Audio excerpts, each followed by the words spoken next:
La paz sea con ustedes.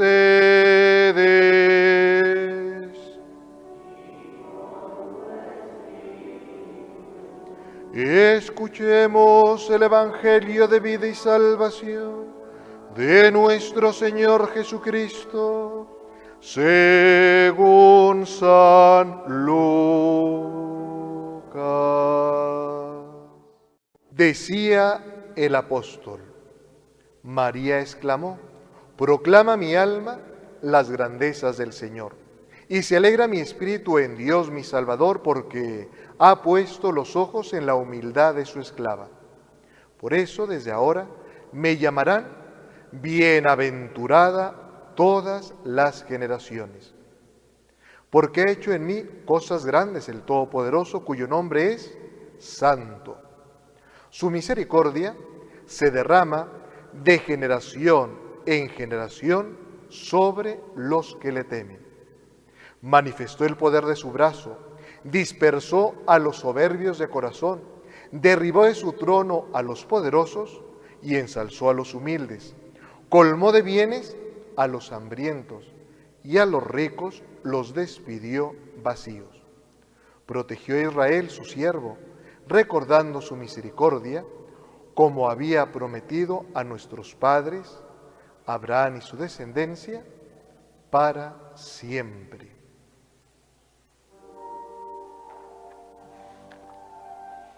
Esta es la verdad, la paz sea con ustedes.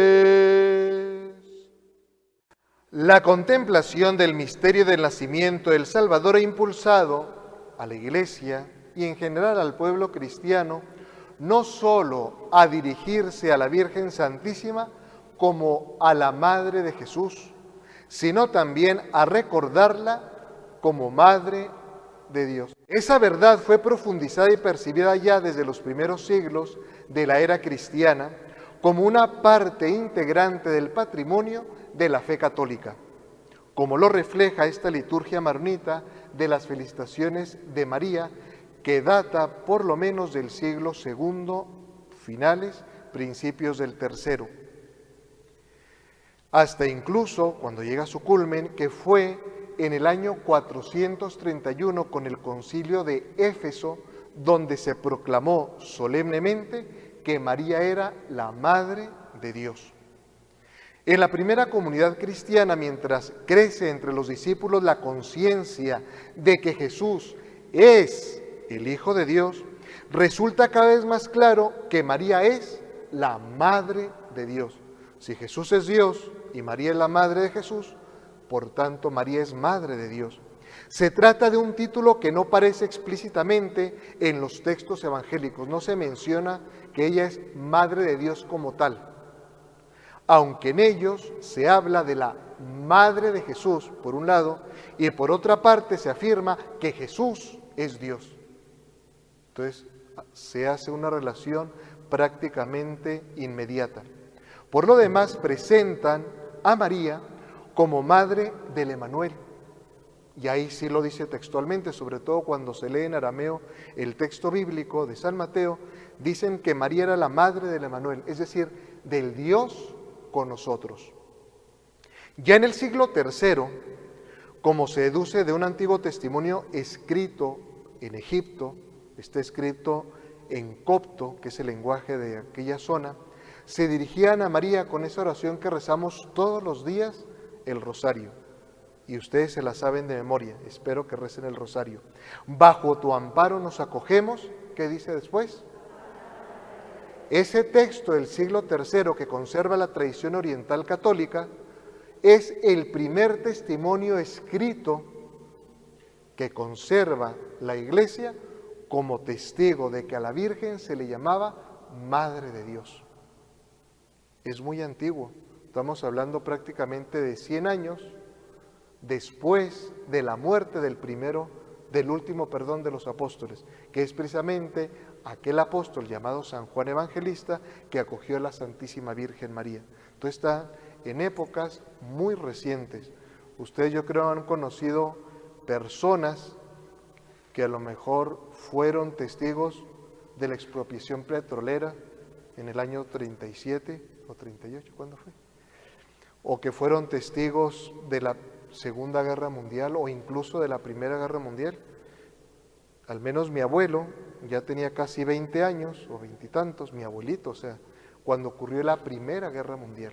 Entonces es muy cercano, por tanto, la relación que se hace de ese texto con llamarle a María Madre de Dios. En la mitología pagana, eso sí lo tengo que decir, a menudo alguna diosa era presentada como madre de algún dios. Por ejemplo, ¿cuál era la mamá de Zeus? ¿Se lo saben? No tienen por qué saberlo. Rea. Ese texto facilitó tal vez en los cristianos el uso del título Madre de Dios. Theotokos se dice en griego, para la Madre de Jesús, aplicársela a la Madre de Jesús. Con todo conviene notar que este título no existía como tal, sino que fue creado por los cristianos. Es un término netamente cristiano. La expresión Theotokos no existe en ningún documento griego.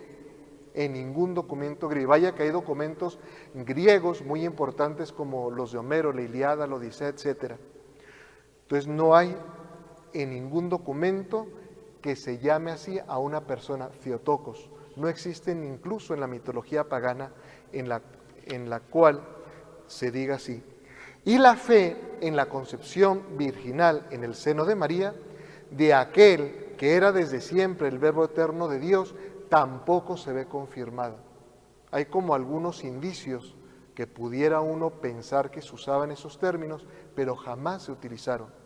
En el siglo IV, el término Theotokos ya se usa con frecuencia tanto en Oriente, que fue donde se le empezó a llamar evidentemente, como en Occidente, lo que es actualmente Francia, España, la misma Roma. La piedad y la teología se refiere cada vez más a menudo a ese término que ya había entrado a formar parte del patrimonio de la fe católica.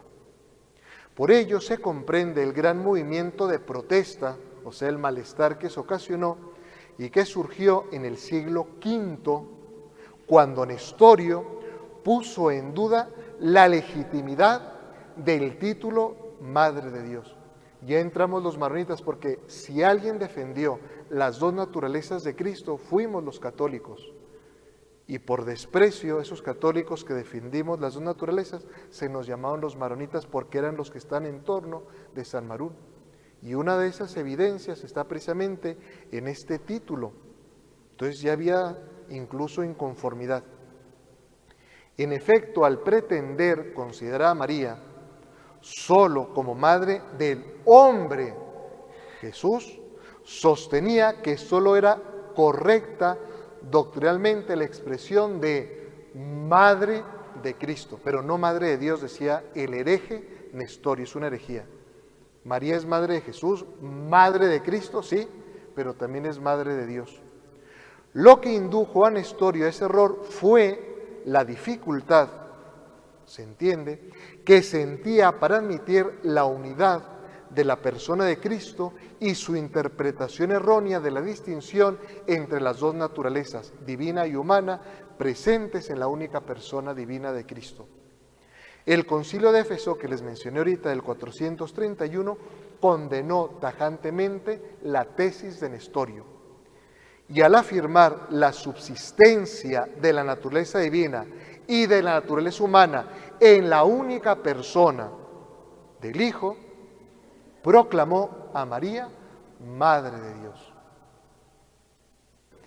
La expresión Theotokos, que literalmente significa no solo Madre de Dios, sino literalmente es la engendradora de Dios, eso es en griego textualmente, Theotokos, tokos es engendrar, es la que ha engendrado a Dios. A primera vista puede resultar sorprendente, pues suscita la pregunta: ¿cómo es posible que una criatura humana pueda engendrar a Dios? ¿A poco no se puede uno preguntar? La respuesta de la fe de la Iglesia es clara. La maternidad divina de María se refiere solo a la generación humana del Hijo de Dios y no a su generación divina. Ojo, Jesucristo es eterno, María es una criatura temporal. Entonces no se refiere a la generación eterna, porque ella todavía no existía, se refiere a la generación, vamos a decirlo así, material de Jesucristo. O sea, Jesucristo tiene una parte divina, porque es perfecto Dios, pero tiene una parte creada por Él mismo, porque es hombre. Su cuerpo, su materia corporal, su sangre, fue creado desde el vientre de la Virgen María. Por eso, pero es su naturaleza, pero es una sola persona divina. Por tanto, uno no es madre, yo no le puedo decir a mi mamá, gracias mamá porque eres mamá de mi cabeza y de lo demás no eres. O sea, la madre es madre de todo el cuerpo, de toda la persona, no de una parte de la persona. Entonces, esto es claro. El Hijo de Dios fue engendrado desde siempre por Dios Padre y es consubstancial, eso significa de la misma naturaleza, con Él. Evidentemente en esa generación eterna María no intervino para nada, pero el Hijo de Dios hace 2018 años, y vamos a poner cronológicamente los años después de Cristo como se cuenta actualmente, tomó nuestra naturaleza humana y entonces María concibió y lo dio a luz. Y lo dio como persona, no lo dio como materia, como una masa molecular hecha carne. En la Theotokos, la Iglesia, por una parte, encuentra la garantía de la realidad de la encarnación. Cristo verdaderamente se hizo hombre. Lo voy a leer, ya con esto termino, con unas palabras de San Agustín. Si la madre fuera ficticia, sería ficticia también la carne, y serían ficticias también las cicatrices de la resurrección. Entonces Cristo sí fue hombre, no era una ficción de que se hizo hombre. María sí fue madre de Dios, no era una ficción. Ese niño tuvo que huir a Egipto porque lo quería matar Herodes, porque era de carne y hueso, y si le hubiera atravesado una espada a esa criaturita, lo hubieran matado. Sufrió hambre, tuvo agonía, sudaba incluso hasta sangre. Le clavaron unos clavos y salía sangre. Le atravesaron con una lanza para comprobar si estaba muerto, porque era una naturaleza humana muerta, y salió sangre y agua también. Lo sepultaron. Y cuando le muestran los dedos, las manos para que meta el dedo Santo Tomás, ahí se mostraba también que no era un fantasma, era un cuerpo resucitado, pero un cuerpo humano. Bueno, yo creo que ya no les conviene venir cuando hay días de la Virgen, ya se los he advertido muchas veces, porque son las únicas fiestas donde transformo un poco la homilía en plática.